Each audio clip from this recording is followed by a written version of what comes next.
Architecte et donc je vais vous faire une petite présentation d'un projet. Donc ce projet s'appelle l'habitat ouvrier. C'est donc une rénovation d'une maison de 53 mètres carrés en cité ouvrière. Voilà, donc là c'est 3 étapes clés du chantier. Donc le démarrage, le milieu l'état des lieux, le milieu du chantier avec l'ossature bois, et on n'a plus de toit, et enfin une photo finale. Donc pour vous présenter ce projet, je vais vous faire le déroulé en fait d'un projet classique. Donc je vais d'abord me présenter, après je vais vous parler des clients et du programme. Ensuite, je vous expliquerai un petit peu la démarche de projet. Je vous montrerai des photos des travaux. Et ensuite, je vous montrerai avec des photos je terminerai avec des photos de la réalisation finale. Donc l'architecte en premier, donc ça c'est moi. Donc je suis architecte diplômé d'État, habilité à la maîtrise d'œuvre en nom propre. Ça signifie qu'en fait j'ai un diplôme spécifique pour encadrer un chantier. Donc j'ai une agence à Floirac. Depuis 9 ans maintenant, je suis en libéral, à mon compte. Je fais principalement de la maison individuelle à 90%, c'est vraiment mon cœur de métier. Je réalise d'autres petits projets, donc ici c'est une composterie à Lormont que j'ai réalisé donc avec les HLM de Lormont et la régie de quartier. Néanmoins, ça reste un projet qui est à l'échelle de l'individu. Voilà, moi dans mes projets, c'est vraiment l'usager qui est au centre, c'est vraiment ce qui m'intéresse. Donc je pars toujours du projet en essayant de raconter l'histoire que vont vivre les habitants ou les usagers. Voilà, donc je travaille après avec des projets neufs, de la rénovation, l'extension, de la surélévation, ça j'ai pas d'importance, en bois, en béton, en métal, peu importe. Voilà, et je travaille principalement sur Bordeaux Métropole, un petit peu sur le bassin et sur le Pays Basque. Donc voilà quelques extraits de projets. Donc je travaille sur tout type de projets de construction, vraiment de gros projets à des plus petites choses, à des plus petites interventions qui sont presque de l'ordre de l'intérieur, mais à chaque fois j'essaye d'avoir une démarche contemporaine. Alors qu'est-ce que j'entends par une démarche contemporaine? D'abord c'est une accessibilité, tant au niveau des coûts qu'au niveau aussi des personnes. Ensuite des formes simples, une certaine modernité et de la couleur, un mix des matières et des matériaux. Alors je vais pour terminer de me présenter, je vais vous présenter 2 projets très brièvement, juste en photo finale. Donc le premier, il s'agit d'un habitat de type haussmannien, donc une maison 19e typique des boulevards, donc en pierre blonde girondine avec tout ce qui sont les marqueurs du 19e, les grandes hauteurs sous plafond, les moulures, les stucs, les planchers, les carreaux de ciment, etc. Et comment la rénover? Donc déjà pourquoi la rénover? Parce qu'on n'a plus les mêmes manières de vivre, donc forcément on n'a plus les attentes de notre maison que ce qu'on avait au 19e, donc il faut la faire évoluer les espaces. Mais comment on fait pour souligner vraiment les caractéristiques et puis les qualités de l'ancien tout en amenant quelque chose de contemporain? Avec ces clients-là, c'est essentiellement passé par la couleur avec une base blanche très claire, un encadrement de tous les marqueurs aubergines et puis après des couleurs assez marquées, que ce soit en plafond, en volume, voilà. Sur les moulures, on n'a pas hésité voilà, à essayer vraiment d'apporter du contemporain, du nouveau pour remettre cette maison vraiment au goût du jour. Ensuite, un projet complètement différent, c'est aussi une rénovation. C'est un habitat en fait, donc c'est le garage du grand-père qu'il a donné à son petit-fils et qu'il a voulu le transformer en loft. Voilà. Donc il y a eu une surélévation d'1,60 m et on est à la limite entre la rénovation et la construction neuve, puisqu'en fait, comme on le voit sur la photo du haut du milieu, on n'a gardé que les 4 murs, notamment la toiture était en amiante, donc voilà, il y a vraiment eu une grosse rénovation sur ce projet. Et voilà ce que donne ce projet actuellement, donc on est vraiment dans l'esprit loft. On a aussi décidé de conserver pas mal de marqueurs de l'existant, notamment toutes les ouvertures. C'était aussi une histoire de coût, où on a vraiment conservé toutes les ouvertures existantes et on a joué avec. Et puis vous voyez qu'on a gardé tout ce qui est charpente métallique. Et aussi on a gardé les beaux volumes, parce que forcément ce qui est intéressant dans un bâtiment de ce type, c'est d'avoir 5 mètres sous plafond, quoi. Voilà. Mais on a quand même essayé de le rendre aussi chaleureux et de ne pas le garder uniquement dans son jus d'entrepôt. Voilà, donc maintenant je vais rentrer un peu dans le vif du sujet de cet habitat que je vous détaille aujourd'hui plus particulièrement. Donc cet habitat ouvrier. Donc tout d'abord le programme, donc un projet, comment ça commence? Et ben ça commence avant tout par les clients. Donc moi la relation client c'est vraiment quelque chose que je trouve important parce qu'en fait en tant qu'architecte on va parler de votre maison et on est dans une culture où la maison c'est vraiment quelque chose d'essentiel, c'est notre foyer, c'est le cœur de la famille, donc c'est vraiment tout de suite lié à notre intimité. C'est pas ça dans toutes les cultures. Par exemple, au Japon, ils ont une vision très éphémère des maisons. Ils ne sont pas du tout rattachés à la transmission de la pierre comme on peut l'être. Donc voilà, déjà, il y a le fait qu'on est rattaché à notre maison. Et en plus, souvent, c'est des budgets assez importants. On va prendre un prêt sur 15, 20, 25 ans. Donc il va y avoir forcément un attachement pécunier aussi. Donc il faut que vous ayez en face de vous un interlocuteur de confiance. Donc moi je conseille toujours à mes clients ou potentiels clients d'aller consulter au moins 3 architectes. Ça ne me sert pas toujours, mais je préfère vraiment être un choix plutôt qu'avoir été choisi sur les pages jaunes juste, voilà, parce qu'il faut vraiment établir une relation de confiance, c'est vraiment important et il faut pouvoir avoir pleine confiance et se sentir bien dans la relation. Alors sur ce projet, j'ai eu 0 problème puisqu'en fait c'est mon logement à moi et mon conjoint, donc on avait une confiance absolue. Voilà. Et le projet c'est aussi un lieu ou un existant. Donc dans le cadre d'une maison neuve, même un terrain il a une histoire, il a une forme, il a des fois un relief, donc on ne part jamais de rien en fait. Donc il y a toujours quelque chose qui va nous aider à dessiner le projet au moins dans les premières lignes. Ici, nous on a eu un véritable coup de cœur pour la cité ouvrière. Alors pourquoi? D'abord parce qu'une cité ouvrière c'est un peu comme un vase clos, ça fonctionne en petit village. Moi je connais le nom de tous mes voisins, de tous leurs enfants, ça marche vraiment entre guillemets un peu à l'ancienne, vraiment dans un esprit village, et ça c'est une qualité de vie qui nous intéressait vraiment fortement. Ensuite, les autres aspects de la cité, c'est le fait d'avoir toujours un jardin avant et un jardin arrière. Nous, on est en fin de ligne, donc on a une 3e orientation. Donc dans une petite surface, je rappelle qu'on est sur une maison de 52 mètres carrés, avoir 3 orientations, c'est quand même intéressant.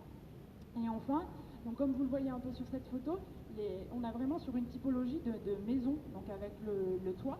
Et tout de suite, donc malgré que les plafonds étaient fermés, moi je me suis tout de suite dit on va pouvoir récupérer de la hauteur et du volume. Et ça c'est toujours intéressant en fait de pas être forcément sur un plafond droit et à 2,50 m, mais d'avoir du volume. Donc voilà le choix de cette maison là.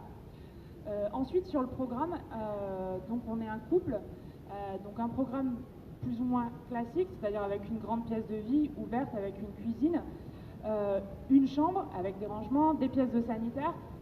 La petite chose en plus, c'est que moi je travaille à domicile, donc il me fallait un bureau quand même assez indépendant pour que je puisse travailler. Et puis on avait besoin aussi d'une chambre d'amis et on a aussi une grande bibliothèque, donc on voulait un espace de livre. Et tout ça, ça nous a amené à un programme d'à peu près 85 mètres carrés, ce qui ne rentre pas dans une maison de 52 mètres carrés. Donc tout l'enjeu du projet pour nous, c'était de trouver des solutions pour gagner des mètres carrés. Donc pour moi, il y avait 3 axes de réflexion. Déjà, supprimer tous les espaces perdus. Donc les espaces perdus, c'est typiquement tout ce qui est couloir, escalier, tout ce qui est circulation, voilà, essayer de le réduire au strict minimum pour vraiment optimiser chaque mètre carré. Ensuite, je vous en ai déjà un peu parlé, c'était créer un étage.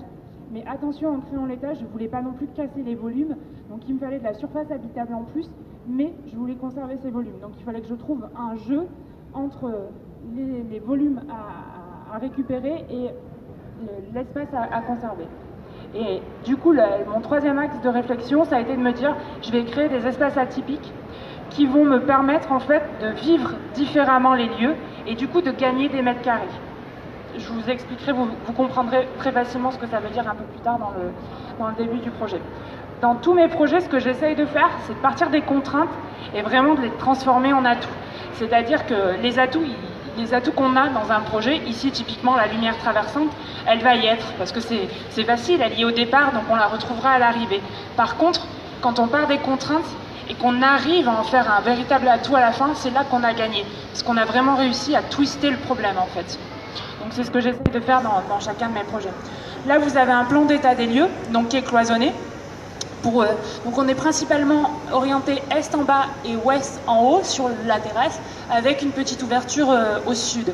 Après, l'avantage de cette maison, c'est que les fenêtres sont assez grandes, en fait, elles font 1 mètre de large et assez hautes, parce qu'on avait déjà un peu de volume.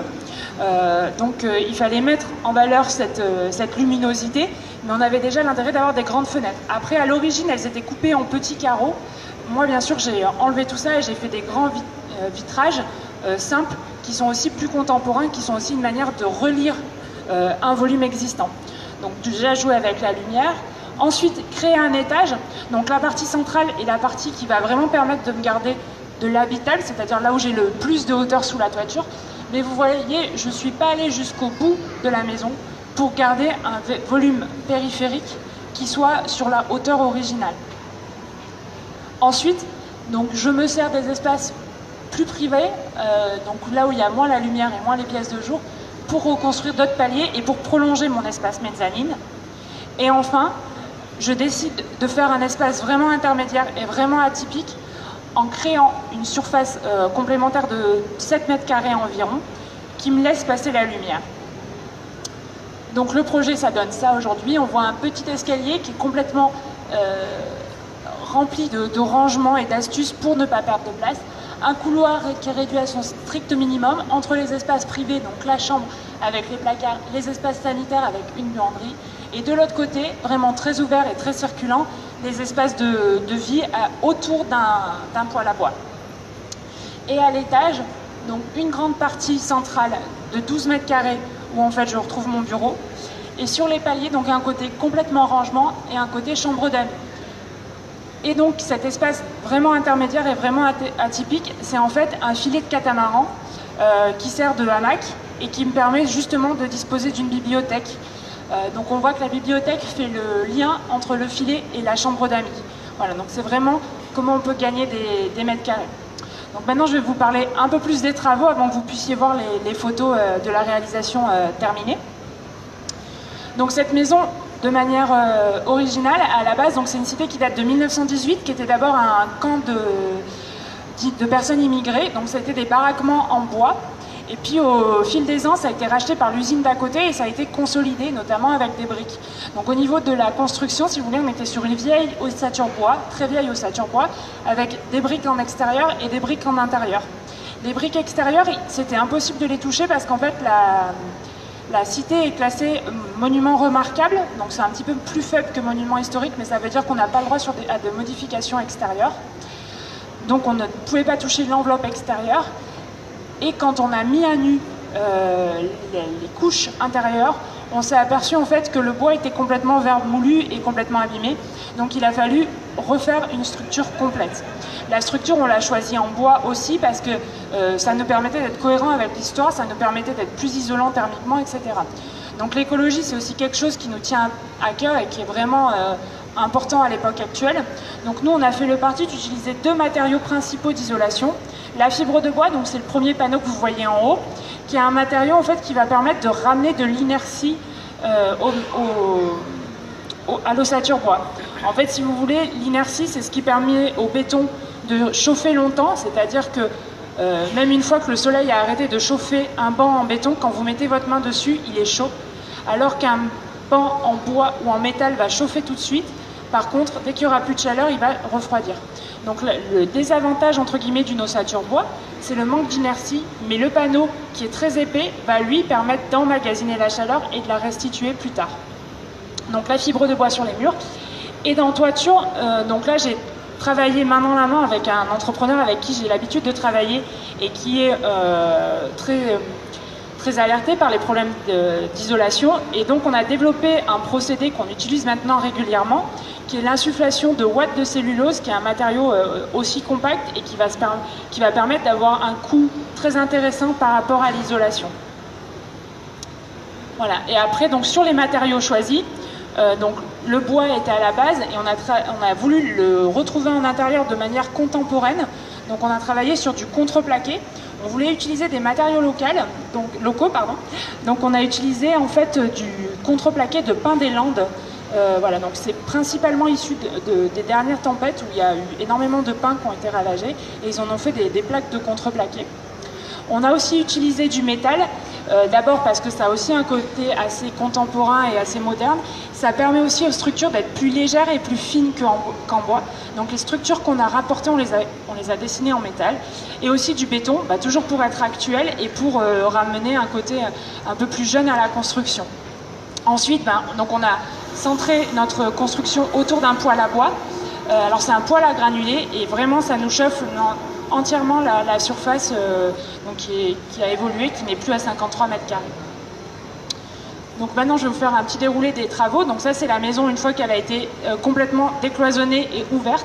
Donc la structure bois ancienne qui n'était vraiment pas viable, et on voit que les fenêtres, donc elles avaient des montants doubles, mais que ouvertes en fait, elles donnent quand même déjà beaucoup de luminosité. Deux angles de vue. Donc on a commencé tout de suite par renforcer le mur mitoyen, enlever la toiture pour des raisons évidentes de poids, parce que la tuile c'est un matériau très lourd, et après on a commencé vraiment la dépose de l'ossature bois et la reconstruction progressivement d'une structure. Voilà, donc là on voit les panneaux où on va pouvoir insérer à chaque fois de la fibre de bois. Une fois qu'on a eu refait le volume, on est venu le fermer, vous voyez, avec une espèce de bâche, autant en toiture qu'en mur. Cette bâche, c'est un pare-vapeur et elle empêche en fait les échanges d'air intérieur et extérieur. C'est donc encore une barrière à l'isolation. Et nous, dans notre cas, elle nous permet aussi de piéger la ouate de cellulose en toiture. Donc cette bâche, entre guillemets, elle a un double intérêt. Ensuite, donc, on a aussi refait tout ce qui est couverture. Vraiment, la maison a été reprise dans son ensemble. Là aussi, on est encore à la limite entre rénovation et construction neuve. Bien sûr qu'on avait le périphérique des murs, mais vraiment, on est pratiquement sur des neuves. On a même eu des nouvelles fondations sur ce projet-là, donc il y a vraiment eu une reprise à zéro. Donc ici, on voit la structure métallique qui vient au milieu, comme un peu de manière très légère. Il y a un seul poteau qu'on voit ici au centre et plusieurs poutres qui viennent rayonner autour. L'idée, en fait, c'est vraiment de retrouver un point d'appui le plus petit possible pour ne pas déstructurer tout ce qu'il y a autour. Et en fait, cette nouvelle structure va nous permettre de recevoir le plancher. Donc la mise en place du plancher, elle est là. Donc je ne sais pas si vous voyez, mais les 5 ouvriers qui étaient présents ce jour-là, ils transportent un genre de planche. C'est exclusivement ce qu'est le plancher. Le plancher est de 5 cm et on marche sur ces 5 cm-là. C'est vraiment un point technique du chantier qui nous a permis de gagner des mètres carrés. Au lieu d'avoir un chantier classique d'une épaisseur de 20 cm, on est parti sur cette planche qui en fait est du triplis, donc différentes lamelles de bois collées dans différentes épaisseurs pour en fait pouvoir prendre les contreventements et amener une solidité. Et donc notre plancher fait seulement 5 cm, ce qui est vraiment excessivement fin. Et par contre c'est excessivement lourd, donc ils ont été obligés d'être 5 pour pouvoir bouger ce panneau qui faisait 2 mètres par 2 mètres 50. Voilà, donc le plancher a été posé et directement au-dessus on a commencé à avoir un nouveau volume apparaître. Voilà, donc l'espace de mezzanine avec l'idée de l'accrocher véritablement au plafond comme une petite cabane qui allait être soutenue le moins possible par ces panneaux, par ces ossatures métalliques et vraiment venir se raccrocher et flotter un peu dans l'air. Une fois qu'on a eu le plancher de l'étage, on a entamé les finitions, donc tout ce qui est doublage avec une grande partie de plâtrerie, mais aussi donc les doublages en panneaux de roll-pin, donc de pin des Landes, donc comme je vous l'ai expliqué tout à l'heure. Et puis après tout ce qui est aussi réseau, donc électricité, plomberie, etc. Par rapport à ça, donc les petits détails, parce qu'en fait, il faut vraiment partir du général et aller jusque dans les petits détails, c'est comme ça qu'on arrive à vraiment optimiser toutes les surfaces. Ici, l'escalier, donc je vous en parlais un peu, l'idée c'est vraiment d'optimiser toutes les surfaces. Donc chaque marche de l'escalier a permis de receler des rangements et sur l'extrémité d'avoir un grand placard pour mettre tout ce qui est important. Voilà. Donc maintenant, je vais vous montrer des photos de la réalisation terminée.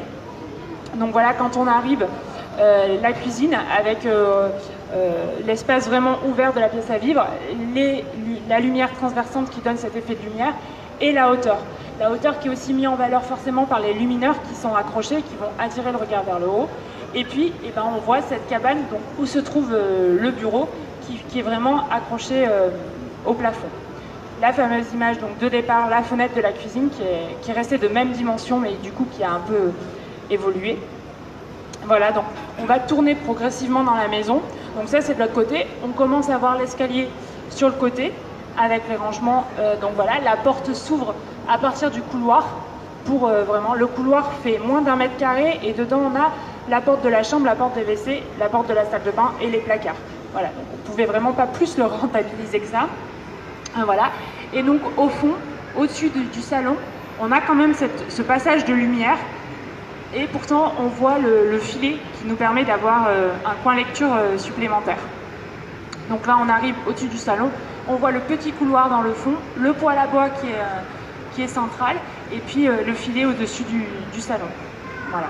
Donc la présence aussi du métal qui est importante, qui redonne une nouvelle matière et qui amène un côté plus contemporain à l'existant. Donc là c'est de nouvelles photos où on voit de l'autre côté, donc on comprend bien ce côté traversant de la lumière et le filet qui est au-dessus de notre tête mais qui laisse une espèce de transparence et de légèreté. La salle d'eau qui est assez grande, qui a vraiment un coin buanderie et un coin sanitaire. La chambre donc qui est pas énorme, mais qui a une grande partie de rangement comme un peu un dressing sur le côté. Et puis l'étage, donc avec le côté contreplaqué sur la partie bureau, donc vraiment cette petite cabane, et 2 zones, donc une vraiment dédiée au rangement et l'autre dédiée à la chambre d'amis. Donc voilà le bureau qui donne vraiment sur le filet où on peut aller prendre un livre et lire un bouquin. Voilà, donc là on est dans le filet et on voit donc là la chambre d'amis au loin, séparée par la bibliothèque, le bureau à droite. Et donc voilà la vision qu'on a depuis le haut de la maison. Voilà, alors une petite conclusion sur ce projet. Donc au niveau des surfaces, en fait, quand on recomptabilise les surfaces de la maison aujourd'hui, donc j'ai toujours 52 mètres carrés de rez-de-chaussée. J'ai 12 mètres carrés de mezzanine en loi Carrez, c'est-à-dire au niveau du bureau. En non-loi Carrez, en fait, hors la loi Carrez, j'ai 8 mètres carrés de chambre et 7 mètres carrés, et 6 mètres carrés de rangement, parce que j'ai des petits espaces techniques au fond. Donc je suis sur 14 mètres carrés supplémentaires et j'ai 7 mètres carrés de filet. Si j'arrive à additionner ces espaces, j'arrive à 85 mètres carrés et finalement, je retombe sur mes pieds par rapport à ce que j'avais besoin dans mon programme. Donc je suis vraiment arrivée à prendre mes 52 mètres carrés de base pour rentrer mon programme de 85 mètres carrés dedans. Au niveau du coût, c'est un projet qui a coûté achat et travaux 210 000 €, avec pas mal de matériaux qui ont été laissés bruts par choix esthétique mais aussi économique. Et enfin, la réalisation, donc le projet a pris à peu près 3 mois et le chantier 6 mois. Alors, objectivement, un projet, ça peut prendre beaucoup plus de temps que ça. En moyenne, j'aime bien dire que ça prend plutôt 9 mois. D'abord parce que dans ce cas-là, il n'y avait pas de modification de façade, donc pas de dépôt de dossier administratif. Donc on a écourté le temps d'attente. Il faut savoir que si vous êtes en monument historique, par exemple, un permis peut être instruit pendant 6 mois. Et à partir de ces 6 mois-là, vous allez avoir un délai d'attente de au moins 2 mois avant de commencer les travaux. Donc de suite, vous partez sur 8 mois d'instruction qui ici n'ont pas eu lieu. Donc forcément, c'est du temps de gagner dans un sens ou de perdu dans l'autre. Voilà. Et en plus, forcément, comme le projet pour le coup ici était personnel, c'était plus facile de dessiner pour moi le projet plutôt que d'avoir à interpréter les besoins de quelqu'un d'autre. Donc le temps de projet est ici un peu plus court que sur un projet classique. Et après le chantier, 6 mois, sachant qu'on est vraiment reparti à zéro sur une petite surface, c'est à peu près les temps que je donnerai entre 6 et 8 mois. Voilà. Voilà, ma présentation est terminée et si vous avez des questions, je vous en prie. J'espère que ça vous a plu, j'espère avoir été assez concise et n'hésitez pas si vous avez des questions.